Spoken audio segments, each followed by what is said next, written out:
മധുരം ജീവിത സായാഹ്നം മഹനീയം ഈ സായം സന്ധ്യ ഭയമിനിയും വേണ്ട കണ്ണീരും വേണ്ട കർത്താവാം ദൈവം കരം പിടിക്കും.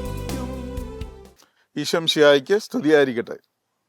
ലോകമെമ്പാടുമുള്ള എല്ലാ ഗുഡ്നസ് TV പ്രേക്ഷകരെയും വളരെ സ്നേഹത്തോടെ മധുരം ജീവിത സായാഹ്നം എന്ന ഈ പ്രോഗ്രാമിലേക്ക് സ്വാഗതം ചെയ്യുന്നു.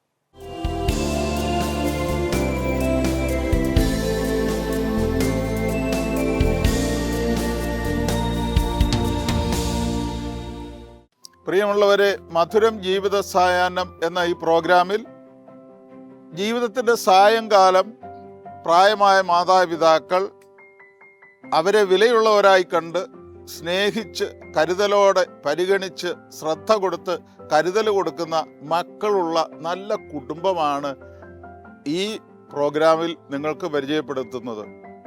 ഇന്ന് അതുപോലൊരു കുടുംബം, തിരുക്കുടുംബത്തിൻ്റെ മറ്റൊരു പതിപ്പായ ഒരു കുടുംബം ഉള്ളത് വരാപ്പുഴ അതിരൂപതയിൽപ്പെട്ട ചാത്യാത്ത് മൗണ്ട് കാർമൽ ഇടവക ദേവാലയത്തിൽപ്പെട്ട ഒരു കുടുംബമാണ്. പുത്തമ്പുരയ്ക്കൽ മേരി ആന്റണി 91 വയസ്സുള്ള അമ്മ, ഒപ്പം മകൻ്റെ ഭാര്യയുടെ അമ്മ ഒരു മേരിക്കുട്ടി 81 വയസ്സുള്ള അമ്മ. ഈ രണ്ട് അമ്മമാരും ഈ ഭവനത്തിൽ സന്തോഷത്തോടെ ജീവിക്കുന്നു. മനസ്സ് നിറയെ സമാധാനം അനുഭവിക്കുന്ന സാഹചര്യം. മക്കൾ അതുപോലെ കൊണ്ടു നടക്കുകയാണ്. 5 മക്കളെ ദൈവം അവർക്ക് നൽകി. ഈ അമ്മയുടെ ജീവിത പങ്കാളി 19 വർഷം മുമ്പ് മരിച്ചു. തുടർന്ന് ഇങ്ങോട്ട് ദൈവവിശ്വാസത്തിൽ ജീവിതത്തിൽ പ്രാവർത്തികമാക്കുന്ന വിശ്വാസം, സ്നേഹത്തിൻ്റെ, പങ്കുവയ്ക്കലിൻ്റെ, കരുതലിൻ്റെ, പാപങ്ങളോടുള്ള കരുണയുടെ ഒക്കെ മൂല്യങ്ങൾ, സത്യത്തിൻ്റെ, നീതിയുടെ, സാഹോദര്യത്തിൻ്റെ, വിശ്വസ്തതയുടെ, ഉത്തരവാദിത്വ ബോധം, ആത്മാർത്ഥത, ഈ മൂല്യങ്ങൾ നൽകി വളർത്തി ദൈവത്തിനു വേണ്ടി വളർത്തിയ മക്കൾ. ആ മക്കൾ ഇന്ന് ഈ അമ്മയെ എത്ര സ്നേഹത്തോടെ ഹൃദയത്തോട് ചേർത്ത് പിടിക്കുന്ന അനുഭവമാണ്. ഇവിടെ മറ്റൊരു പ്രത്യേകത, ഈ കുടുംബത്തിലെയാണ് എല്ലാ മനുഷ്യരും, എല്ലാ സംഗീത പ്രേമികളും ഓർക്കുന്ന ഒരു പേരുണ്ട്, കെസ്റ്റർ. ഭക്തിഗാനങ്ങളുടെ പ്രസിദ്ധനായ കെസ്റ്റർ. ആ കെസ്റ്ററിൻ്റെ അമ്മയാണ് ഇവിടെയുള്ള ആള്. അപ്പോൾ ഈ കുടുംബം തന്നെ ഒരു സംഗീതമയമാണ്. സംഗീതം തന്നെ ജീവിതമാക്കി മാറ്റിയ ഈ കുടുംബത്തിൻ്റെ വിശേഷങ്ങളിലേക്ക് നമുക്ക് പോകാം. ഇത് പുത്തൻപുരയ്ക്കൽ മേരി ആന്റണിയുടെ ഭവനം. എറണാകുളം ജില്ലയിലെ വടുതലയിലാണ് ഇവരുടെ ഭവനം സ്ഥിതി ചെയ്യുന്നത്.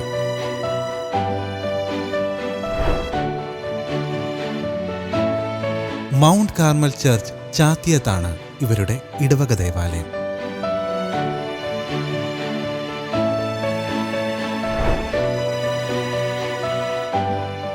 ഇതാണ് പുത്തൻപുരയ്ക്കൽ മേരി ആന്റണി. പ്രശസ്ത സംഗീതജ്ഞൻ കെസ്റ്ററിന്റെ അമ്മ കൂടിയാണ് മേരി ആന്റണി. നിരന്തരമായ പ്രാർത്ഥനയിലൂടെ ദൈവിക ആനന്ദം സ്വീകരിച്ച് അത് കുടുംബത്തിൽ മറ്റുള്ളവർക്ക് പകർന്നു കൊടുക്കുകയാണ് ഈ അമ്മ. എൻ്റെ പേര് ജോസ്. ഇത് എൻ്റെ ഭാര്യ സുമം. പിന്നെ എനിക്ക് 2 മക്കളാണ് ഉള്ളത്. എൻ്റെ ഒരു പെണ്ണും ഒരാണും. മൂത്തത് പെൺകുട്ടി, അദ്ദേഹത്തിൻ്റെ പേര് ഗ്രീഷ്മ. അദ്ദേഹത്തിൻ്റെ ഹസ്ബൻഡ്, മോളുടെ ഹസ്ബൻഡ് ഫ്രനൽ. അപ്പോൾ ഇവർ രണ്ടുപേരും ഇപ്പോൾ വിദേശത്താണ്, കാനഡയിൽ ടൊറൻറ്റോ എന്ന സ്ഥലത്താണ്. പിന്നെ എൻ്റെ രണ്ടാമത്തെ മകൻ നിർമ്മൽ, അദ്ദേഹം കാനഡയിൽ തന്നെയാണ്, വാൻകൂവർ എന്നുള്ള സ്ഥലത്താണ്. എൻ്റെ അമ്മ എൻ്റെ കൂടെയാണ്, ഇവിടെ ഈ വീട്ടിലാണ് താമസം. അമ്മയുടെ കൂടെ ഭാര്യയുടെ അമ്മയും കൂടി ഇവിടെയുണ്ട്. അപ്പോൾ രണ്ടുപേരും ഏജ്ഡാണ്. എൻ്റെ അമ്മയ്ക്ക് 91 വയസ്സോളം ആയി, എൻ്റെ വൈഫിൻ്റെ അമ്മയ്ക്കും ഏതാണ്ട് 81 വയസ്സായി. അപ്പോൾ രണ്ടുപേരും ഞങ്ങളോടൊപ്പം തന്നെ ഇവിടെയുണ്ട്. പിന്നെ അമ്മയെക്കുറിച്ച് പറയുകയാണെങ്കിൽ എൻ്റെ ജീവിതത്തിൽ ഒത്തിരി നന്മകൾ അമ്മയാൽ കിട്ടിയിട്ടുണ്ട് എനിക്ക്. പ്രത്യേകിച്ച് അമ്മയോടൊപ്പം അമ്മയുടെ പറഞ്ഞു തന്നിട്ടുള്ള വഴിയിലൂടെ നടന്നത് കൊണ്ടിട്ടാണ് എനിക്ക് ഏറ്റവും കൂടുതൽ നന്മയുണ്ടായിട്ടുള്ളത്. അമ്മയുടെ വാക്കുകളനുസരിച്ചും അമ്മയുടെ ഉപദേശങ്ങളനുസരിച്ചും അതോടൊപ്പം തന്നെ എൻ്റെ പിതാവ് പറഞ്ഞു തന്നിട്ടുള്ള വഴിയിലൂടെ നടന്നതും എല്ലാം അനുസരണ എൻ്റെ ജീവിതത്തിൻ്റെ ഏറ്റവും വലിയ വിജയമായിട്ട് ഞാൻ കാണുന്നത്. എൻ്റെ അപ്പച്ചനിപ്പോൾ മരിച്ചിട്ട് 19 വർഷത്തോളമായി. അപ്പനിൽ നിന്നും ഒരുപാട് നന്മകൾ എനിക്ക് കിട്ടിയിട്ടുണ്ട്. എൻ്റെ ജീവിതത്തിൻ്റെ വഴികൾ നടക്കാനും ചെയ്യേണ്ടതായിട്ടുള്ള എല്ലാ നല്ല വഴികളും നല്ല കാര്യങ്ങളും എൻ്റെ അപ്പച്ചനാണ് എനിക്ക് പറഞ്ഞു തന്നിട്ടുള്ളത്. പിന്നെ അമ്മയോട് പറയുകയാണെങ്കിൽ അമ്മ ഇപ്പോൾ കൂടെയുണ്ട്. ഞങ്ങൾ ഒരുമിച്ച് ജീവിക്കുന്ന അമ്മയ്ക്ക് ഇപ്പോൾ ശാരീരികമായിട്ടൊരല്പം ബുദ്ധിമുട്ടുണ്ട്. ഈ ബുദ്ധിമുട്ടിൻ്റെ ഇതിലൊക്കെ എന്നെ ഏറ്റവും കൂടുതൽ അമ്മയെ ഞങ്ങൾ പരിചരിക്കുമ്പോൾ ഞങ്ങളുടെ സഹോദരങ്ങൾ എല്ലാവരും വന്നിട്ട് ഞങ്ങളുടെ അമ്മയെ പരിചരിക്കുന്നുണ്ട്, നോക്കുന്നുണ്ട്. ഇവിടെ വീട്ടിൽ എന്നോടൊപ്പം എൻ്റെ ഭാര്യ സുമമാണ് അമ്മയെ കൂടുതലായിട്ട് കെയർ ചെയ്യുന്നത്. അമ്മയുടെ എല്ലാ കാര്യങ്ങളും ഒരു മടി കൂടാതെ നല്ല സന്തോഷത്തോടുകൂടി എല്ലാം ചെയ്യുന്നത് എൻ്റെ ഭാര്യയാണ്. അമ്മയെക്കുറിച്ച് പറയുകയാണെങ്കിൽ ഒത്തിരി നന്മ അമ്മയ്ക്കുണ്ട്. അതിൽ ഞാൻ ആദ്യം പറയാൻ ഉദ്ദേശിക്കുന്നത്, എൻ്റെ അമ്മ വളരെ വർഷങ്ങൾക്ക് മുമ്പ് എൻ്റെ അപ്പച്ചൻ്റെ അമ്മ ഇവിടെ ഉണ്ടായിരുന്നു.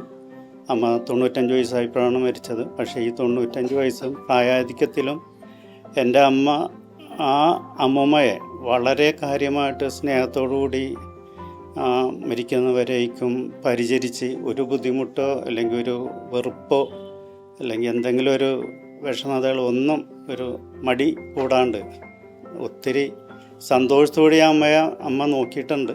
അതോടൊപ്പം അമ്മയുടെ മൂത്ത ജ്യേഷ്ഠ സഹോദരിയും കൂടെ ഉണ്ടായപ്പോൾ അവരുടെയും അവസാന ഘട്ടത്തിൽ ഒത്തിരി അമ്മ പരിചരിച്ചിട്ടുണ്ട്, നോക്കിയിട്ടുണ്ട്. ഒരു മടി കൂടാതെ തന്നെ അമ്മ നോക്കിയിട്ടുണ്ട്.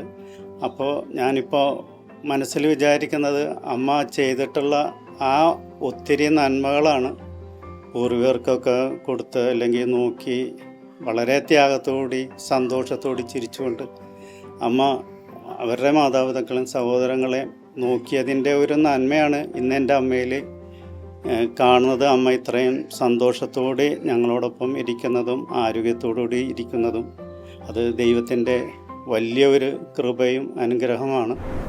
ഞാനിവിടെ കല്യാണം കഴിഞ്ഞ് വരുമ്പോൾ അമ്മച്ചിയും അപ്പച്ചനും എന്നെ വളരെ കാര്യമായിട്ട് തന്നെ ശ്രദ്ധിച്ചിട്ടുണ്ട്. ഒരു മരുമകൾ എന്നുള്ള രീതിയിലല്ല, സ്വന്തം മകളായിട്ട് തന്നെ അപ്പച്ചനും അമ്മച്ചിയും എന്നെ കണക്കാക്കിയിട്ടുണ്ട്. പിന്നെ അപ്പച്ചനും എന്നെ വലിയ കാര്യമായിരുന്നു. അപ്പച്ചൻ മരിച്ചിട്ട് 19 വർഷമായി. എങ്കിലും ഒരു മകളും മരുമകളും എന്നുള്ളൊരു വ്യത്യാസമൊന്നും അപ്പച്ചനിൽ ഞാൻ കണ്ടിട്ടില്ല. പിന്നെ അമ്മച്ചിയും ഏറ്റവും വലിയ പ്രത്യേകതയായിട്ട് ഞാൻ ആ വന്ന കാലഘട്ടങ്ങളിൽ കണ്ടിട്ടുള്ളത്, അമ്മച്ചി എപ്പോഴും ജോലിയാണ്. ഒരിക്കലും റെസ്റ്റ് ചെയ്തിരിക്കുന്ന ഒരു അമ്മനെ ഞാൻ കണ്ടിട്ടില്ല. രാവിലത്തെ ഭക്ഷണം കഴിച്ചു കഴിഞ്ഞാലും ഉച്ചക്കത്തെ ഭക്ഷണം കഴിച്ചു കഴിഞ്ഞാലും അമ്മച്ചി ഉടനെ പുറത്തേക്ക് ഇറങ്ങി പറമ്പിലെ പണിയാണ്. അപ്പോൾ അങ്ങനെ എപ്പോഴും ജോലിയായിട്ടിരിക്കുന്ന ഒരാളെയാണ് നമ്മൾ കണ്ടിട്ടുള്ളത്. പിന്നെ ഉള്ള പ്രത്യേകത അമ്മച്ചിയുടെ പ്രാർത്ഥനയാണ്. അമ്മച്ചി എന്നും രാവിലെ, അന്ന് അമ്മച്ചിക്ക് വയ്യായികയൊന്നും ഇല്ലല്ലോ, അമ്മച്ചി കുറേ കൂടി ചെറുപ്പമാണ്. എങ്കിലും രാവിലെ അമ്മച്ചി എഴുന്നേൽക്കുമ്പോൾ തന്നെ ഒരു 2-3 കൊന്ത ചൊല്ലിക്കഴിഞ്ഞിട്ടാണ് അടുക്കളയിൽ കയറുന്നതും രാവിലെയുള്ള അത്യാവശ്യം ചില കാര്യങ്ങൾ ചെയ്തിട്ട് അമ്മച്ചി പള്ളിയിൽ പോകും. അപ്പോൾ അതുകൊണ്ട് അമ്മച്ചിയുടെ ആ പ്രാർത്ഥന നമുക്കൊരു മാതൃകയാണ്. അപ്പോൾ എൻ്റെ മക്കളും ഇവിടെ ഞങ്ങൾ തറവാട്ടിൽ 12 വർഷത്തോളം ഉണ്ടായിരുന്നു. ആ സമയത്ത് എൻ്റെ മക്കൾക്കും എന്തെങ്കിലും നന്മയുണ്ടെങ്കിൽ അത് അമ്മച്ചിയുടെ ഒരു ചൈതന്യം കൊണ്ട് തന്നെയാണ്.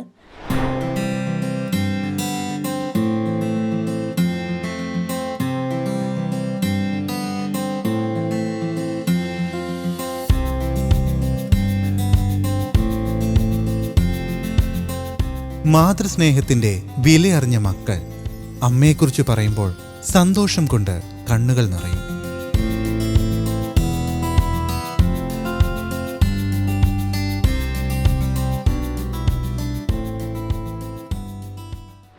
എൻ്റെ പേര് ലിറ്റി, ഇവിടുത്തെ മൂത്ത മകളാണ്. ഹസ്ബൻഡിൻ്റെ പേര് രവി, പുള്ളി മാവേലിക്കര രവിവർമ്മ ഫൈൻ ആർട്സ് കോളേജിലെ പ്രൊഫസറായിട്ട് റിട്ടയർഡ് ചെയ്തു.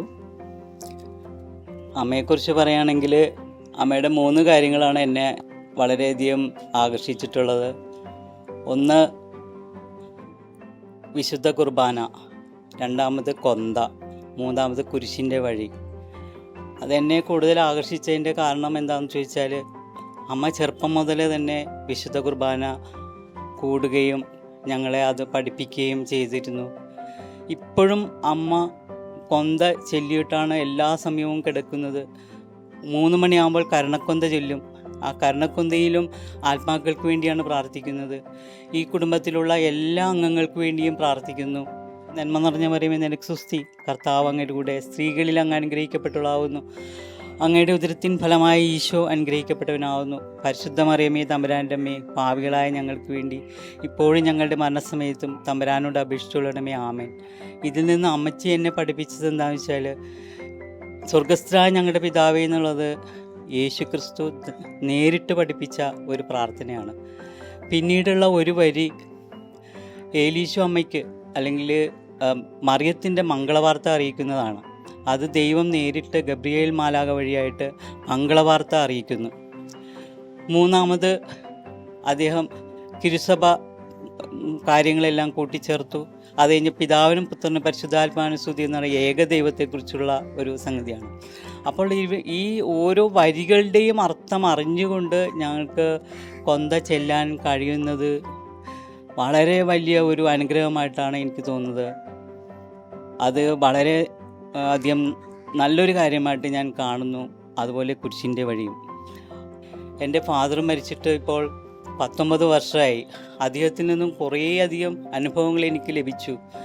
എൻ്റെ ഫാദറിൻ്റെ ഒരു നിയോഗം പോലെയാണ് ഇന്ന് ഞാൻ ഇവിടെ വീട് വെച്ച് താമസിക്കുന്നത്. അതെനിക്കൊരു അനുഗ്രഹമായിട്ട് ഞാൻ ഇപ്പോഴും കരുതുകയാണ്. ഫാദർ പറയുന്നത് പോലെ, ഫാദർ വിചാരിക്കുന്നത് പോലെ ഓരോ കാര്യങ്ങൾ ചെയ്യാൻ സാധിക്കുന്നത് അതുകൊണ്ടാണെന്ന് ഞാൻ വിശ്വസിക്കുന്നു. എൻ്റെ പേര് രവി. ഞാൻ ഈ കുടുംബത്തിലെ മൂത്ത മരുമകനാണ്. കഴിഞ്ഞ 38 വർഷമായി ഈ കുടുംബത്തോടൊപ്പം സഹവസിച്ച് പോരുന്ന എനിക്ക് ഞങ്ങളുടെ അമ്മച്ചി എന്നും ഇപ്പോഴും എൻ്റെ സ്വന്തം അമ്മയെ പോലെയാണ്. അമ്മയെ പോലെയല്ല, അമ്മ തന്നെയാണ്. ഇവിടുത്തെ മൂത്ത മകനായിട്ടാണ് എന്നെ അമ്മ കരുതുന്നത്. എല്ലാ കുടുംബ പ്രാർത്ഥനകളിലും എല്ലാ വിശേഷ ദിവസങ്ങളിലും ഞങ്ങളിവിടെ ഒത്തുചേരുകയും ഞങ്ങളുടെ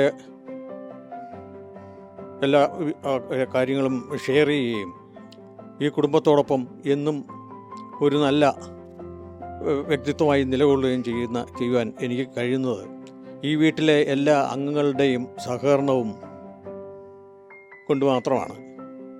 ഇവിടെ എല്ലാവരും പരസ്പരം വളരെ സ്നേഹപൂർവ്വം ആണ് കഴിഞ്ഞുകൂടി വരുന്നത്.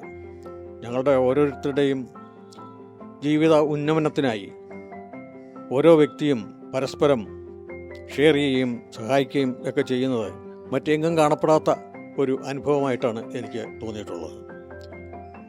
അമ്മച്ചിയുടെ ഈ 90-ാം ജന്മദിനം ആഘോഷിച്ച ഈ വേളയിലും എല്ലാ നന്മകളും ആയുരാരോഗ്യവും അമ്മച്ചിക്ക് നേരാൻ ഞാൻ ഈ അവസരം ഉപയോഗിക്കുകയാണ്. എൻ്റെ പേര് ഫെലിക്സ്. എൻ്റെ വൈഫിൻ്റെ പേര് സോണിയ. എനിക്ക് 2 മക്കളാണ്. മൂത്ത മകൻ ബാംഗ്ലൂർ ജോലി ചെയ്യുന്നു. ഇളയ മകള് PG പഠിക്കുകയാണ്, MSW ബാംഗ്ലൂർ. അവരുടെ പേര്, ഒരാളുടെ പേര് നോയൽ, ഒരാളുടെ പേര് ടാനിയ. മോനും മോളുമാണ്. പിന്നെ അമ്മയെക്കുറിച്ച് അച്ഛനെക്കുറിച്ചും പറയാമെന്ന് പറഞ്ഞാൽ എനിക്ക് ഒരുപാട് പറയാനുണ്ട്. കാരണം അവരുടെയൊക്കെ ഒരു അനുഗ്രഹം കൊണ്ടാണ് എനിക്കിവിടം വരെ എത്താൻ പറ്റിയതെന്ന് ഞാൻ വിചാരിക്കുന്ന ഒരു വ്യക്തിയാണ്. ഞാൻ ഗാനപ്രവീണ കഴിഞ്ഞിട്ട് അസിസി സ്കൂളിൽ മ്യൂസിക് ടീച്ചറായിട്ട് വർക്ക് ചെയ്യുകയാണ്. ഒരു 25 വർഷത്തോളമായി അവിടെ വർക്ക് ചെയ്യുന്നത്. ശരിക്കും ചെറുപ്പകാലം തുടങ്ങി, എൻ്റെ ഓർമ്മ വെച്ച നാൾ മുതൽ തുടങ്ങി അമ്മ എല്ലാ ദിവസവും പള്ളിയിൽ വിടും. ഞങ്ങൾക്ക് പ്രേയറിനെക്കുറിച്ചൊന്നും അറിയില്ല, മക്കൾക്കും അറിയില്ല, എനിക്കും അറിയില്ല. പക്ഷേ ഇവിടെ പ്രാർത്ഥന നിർബന്ധമാണ്, കുടുംബ പ്രാർത്ഥന. പിന്നെ ഞാൻ 365 ദിവസവും ഓൾട്ടർ ബോയ് ആയിട്ട് ഡോൺ ബോസ്കോയിലൊക്കെ അവിടെ അൾത്താരയിലൊക്കെ ബാലനായിട്ട് പ്രവർത്തിച്ചിട്ടുള്ള വ്യക്തിയാണ്. ഇതിൻ്റെയൊക്കെ പിന്നിൽ അമ്മയുടെ ശക്തമായ കരങ്ങളുണ്ട്. കാരണം അമ്മ നിർബന്ധമായിട്ടും രാവിലെ 5:30 എന്നുണ്ടെങ്കിൽ എഴുന്നേപ്പിച്ച് വിടും. ചിലപ്പോൾ ഒരു പിച്ചൊക്കെ തന്നായിരിക്കും എഴുന്നേപ്പിച്ച് വിട്ടാലും.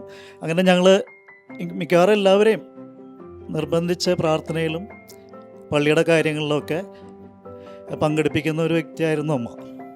അപ്പോൾ അമ്മയ്ക്കും എല്ലാ ആയുരാരോഗ്യ സൗഖ്യങ്ങളും ഞാൻ നേരുന്നു. ഇപ്പം അപ്പൻ മരിച്ചിട്ട് 19 വർഷമായി. അപ്പനെയും ഞാൻ സ്നേഹത്തോടെ ഓർക്കുകയാണ്. നന്ദി. ഞാൻ അമ്മച്ചിയുടെ 4ാമത്തെ മകളാണ്. എൻ്റെ പേര് മേരി തക്ല. എനിക്ക് എൻ്റെ ഭർത്താവ് എട്ടുരുത്തിൽ ഡൊമിനിക്ക്. എൻ്റെ 2 മക്കളാണുള്ളത്, 2 പെൺമക്കളാണ്. മൂത്ത മകൾ റേച്ചൽ ഡൊമിനിക്ക്, അവൾ PhDക്ക് പഠിക്കുന്നു. 2ാമത്തെ മകൾ റോസ്മേരി ഡൊമിനിക്ക്, +2 കഴിഞ്ഞു. എൻ്റെ അപ്പച്ചനും അമ്മച്ചിയും എന്നെ വളരെ സ്നേഹത്തോടു കൂടിയാണ് എന്നെ നോക്കിയിട്ടുള്ളതും. അതുപോലെ തന്നെ അപ്പച്ചൻ്റെയും അമ്മച്ചിയുടെയും ജീവിതത്തിൽ ഒത്തിരി നന്മകൾ എനിക്ക് കാണാൻ സാധിച്ചിട്ടുണ്ട്. അപ്പച്ചൻ്റെ ജീവിതത്തിൽ വളരെയധികം മൂല്യങ്ങൾ കാത്തു സൂക്ഷിക്കുന്ന ഒരു വ്യക്തിയാണ്. ആ മൂല്യങ്ങളൊക്കെ ഞങ്ങളും ജീവിതത്തിൽ പകർത്താനായിട്ട് ശ്രമിച്ചിട്ടുണ്ട്. അതുപോലെ തന്നെ അമ്മച്ചിയുടെ ജീവിതം എടുത്ത് നോക്കുകയാണെങ്കിൽ പ്രാർത്ഥനയിൽ അടിയുറച്ച് നിന്നുകൊണ്ട് കർത്താവിൽ ഏറ്റവും വിശ്വസ്തമായിട്ടുള്ള ജീവിതം നയിക്കുന്ന ഒരു വ്യക്തിയാണ് അമ്മച്ചി. അമ്മച്ചിയുടെ ഒരു ദിനചര്യയിൽ രാവിലെ കുർബാനയിൽ സംബന്ധിച്ചുകൊണ്ട് കുർബാനയിലൂടെയാണ് അമ്മച്ചി ശക്തി പ്രാപിക്കുന്നത്. പിന്നെ അമ്മച്ചിയുടെ നിരന്തരമായ പ്രാർത്ഥനയും, എപ്പോഴും ഇങ്ങനെ ജപമാല ചൊല്ലിക്കൊണ്ടിരിക്കും. പിന്നെ 3 മണിക്ക് കൃത്യമായിട്ട് കരുണക്കൊന്ത ചൊല്ലും. അത് കഴിഞ്ഞാണ് ബാക്കിയുള്ള കാര്യങ്ങളെല്ലാം. അങ്ങനെ വളരെ കൃത്യനിഷ്ഠയോടുകൂടി തന്നെയാണ് അമ്മച്ചിയുടെ ജീവിതം ഞങ്ങൾക്ക് കാണാൻ സാധിച്ചത്. കുഞ്ഞുനാൾ മുതൽ ഞങ്ങൾ ഭക്തിയിൽ വളരുവാനായിട്ട് അമ്മച്ചി പ്രത്യേകം ശ്രദ്ധിച്ചിരുന്നു. അതുപോലെ തന്നെ അമ്മച്ചി കുറച്ച് ആക്റ്റീവായിരുന്ന സമയത്തൊക്കെ ഞങ്ങളുടെ ചെറുപ്പ കാലഘട്ടത്തിലും ഒക്കെ കാണുന്ന ഒരു സംഗതി, പാവപ്പെട്ടവരോടുള്ള അമ്മച്ചിയുടെ അനുകമ്പയും കരുണയും കരുതലുമാണ്. പാവപ്പെട്ടവർ ഞങ്ങളുടെ വീട്ടിൽ വരുമ്പോൾ അവർക്ക് ഭക്ഷണം കൊടുക്കുകയും അത് ഏറ്റവും സ്നേഹത്തോടു കൂടി ഭക്ഷണം വിളമ്പുകയും അതിൽ ആനന്ദം കണ്ടെത്തുകയും ചെയ്യുന്ന ഒരമ്മച്ചിയാണ് ഞങ്ങൾ കാണുന്നത്. അമ്മച്ചി എപ്പോഴും ഞങ്ങളോട് പറയും, മക്കളെ നിങ്ങൾ തമ്പുരാനെ വിളിക്കണം, എപ്പോഴും തമ്പുരാനെ വിളിക്കണം. ആ ഒരു കാര്യമാണ് അമ്മച്ചിക്ക് എപ്പോഴും ഞങ്ങളോട് പറയാനുള്ളത്. ദൈവത്തെ മറന്നുള്ള ഒരു കാര്യത്തിനും അമ്മച്ചിയില്ല. എപ്പോഴും അമ്മച്ചിയുടെ കൂടെ കർത്താവുണ്ട്. ആ കർത്താവിൻ്റെ ബലമാണ് അമ്മച്ചിയെ നയിക്കുന്നതും. ആ പ്രാർത്ഥനാ ജീവിതത്തിൻ്റെ ശക്തിയാണ് ഞങ്ങളിലേക്കെല്ലാം ഒരു പ്രകാശമായിട്ട് ഞങ്ങളുടെ ജീവിതത്തിലേക്കും വന്നിട്ടുള്ളതും. അമ്മച്ചി എല്ലാ ദിവസവും രാവിലെ പള്ളിയിൽ പോകും. പള്ളിയിൽ പോയി വന്ന ശേഷമേ കാര്യങ്ങളെല്ലാം ചെയ്യുകയുള്ളൂ. അതുപോലെ അമ്മച്ചിയുടെ ഭക്ഷണങ്ങളൊക്കെ നല്ല സ്വാദിഷ്ടമായതാണ്. അതുപോലെ സാധുക്കൾക്ക് ഭക്ഷണം കൊടുക്കുന്നതിനൊക്കെ അമ്മയ്ക്കൊരു മടിയുമില്ല. എല്ലാ കാര്യങ്ങൾക്കും അമ്മച്ചി നല്ല ശിക്ഷണം ചെയ്യണമെങ്കിൽ ശിക്ഷണം പറയുകയും ചെയ്യും. ഞങ്ങളുടെ മോട്ടിവേറ്റീവ് ചെയ്യുകയും ചെയ്തുകൊണ്ട് ഞങ്ങൾക്ക് മക്കളും ഈ നിലയിലൊക്കെ ഞങ്ങൾ എത്താൻ കഴിഞ്ഞത്. എൻ്റെ പേര് രേഖ. ഞാനിവിടുത്തെ ഏറ്റവും ഇളയ മരുമകളാണ്. എൻ്റെ ഭർത്താവ് കെസ്റ്റർ ക്രിസ്തീയ ഭക്തി ഗായകനാണ്. എനിക്ക് 2 മക്കൾ.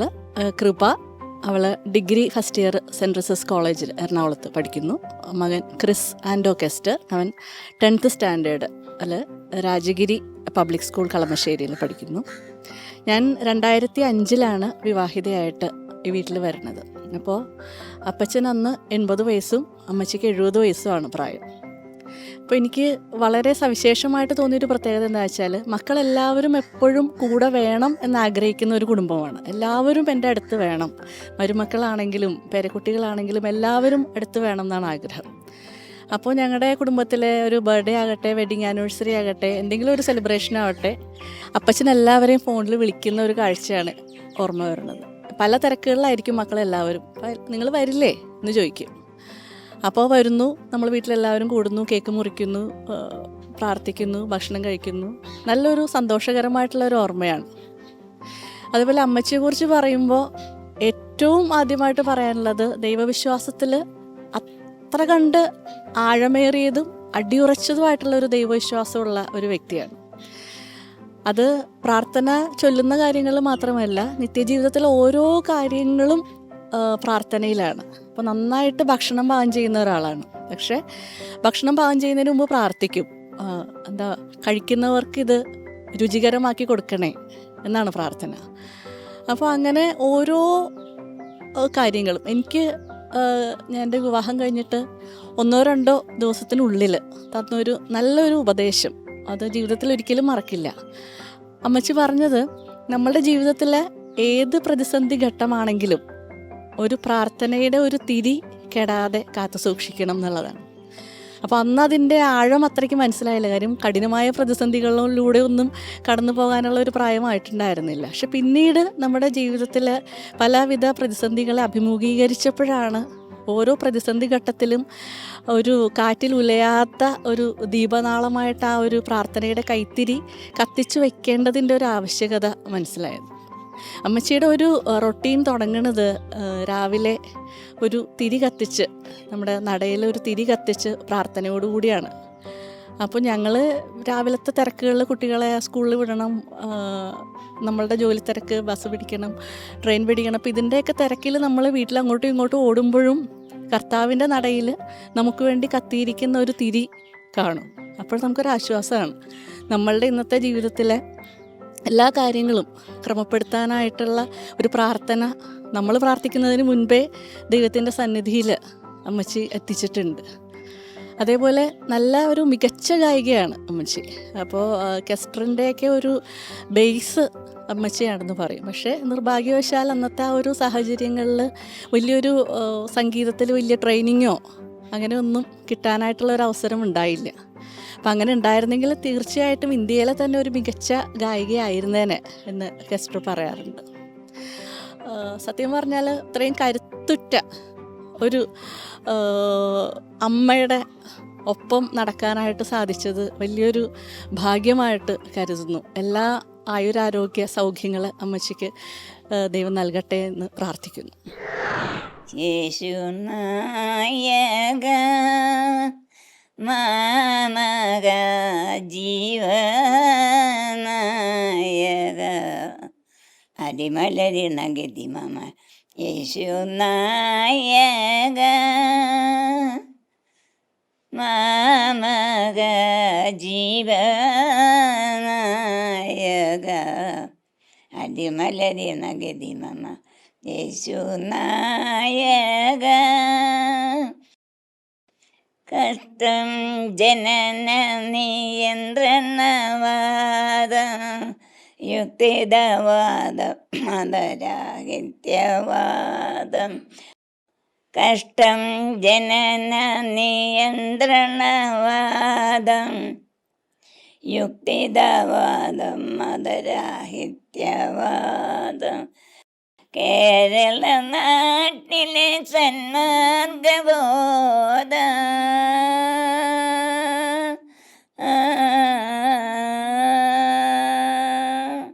കേരള നാട്ടിലെ സന്മാർഗബോധം തീർത്തിടുന്നരികളായി തീർന്നിതായി ഈശ്വര യേശുനായക മാമക ജീവനായക അടിമലരിണ ഗതി മമ യേശുനായക. ഈ പുത്തമ്പുരയ്ക്കൽ കുടുംബത്തിൻ്റെ വിശേഷങ്ങൾ ഇവിടെ അവസാനിക്കുന്നില്ല.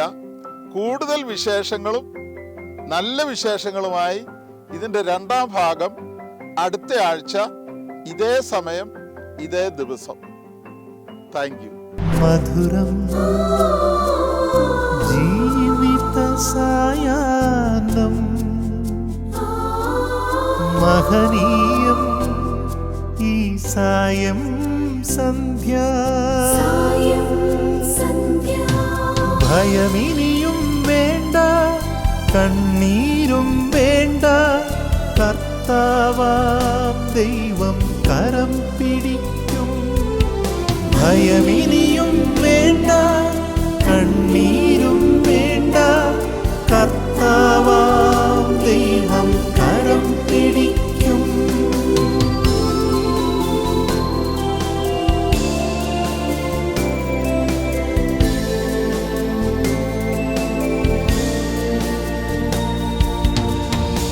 നിങ്ങളുടെ അഭിപ്രായങ്ങളും നിർദ്ദേശങ്ങളും ഞങ്ങളെ അറിയിക്കുക. ഫോൺ 8111848719.